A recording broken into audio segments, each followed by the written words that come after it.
ایک دن اسکول کے میدان میں تفریح کا وقت تھا۔ علی اور اس کے دوست خوشی خوشی کھیل رہے تھے۔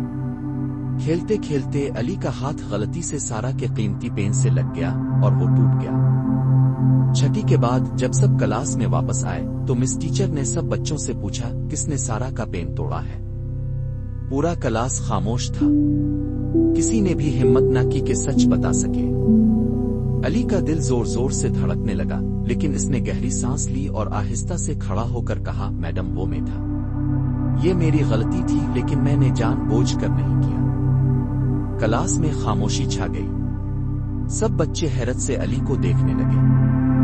مس ٹیچر نے مسکرا کر کہا، بہت خوب علی، سچ بولنے کے لیے ہمت چاہیے اور تم نے وہ دکھائی۔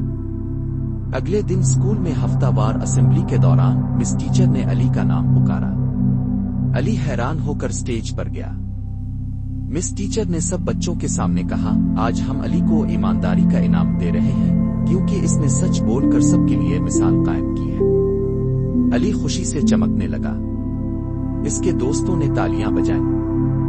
اس دن کے بعد علی سب کا پسندیدہ طالب علم بن گیا کیونکہ سچائی ہمیشہ جیتتی ہے۔ سبق: سچ بولنا ہمیشہ مشکل ہوتا ہے لیکن یہی انسان کو عزت اور انعام دلاتا ہے۔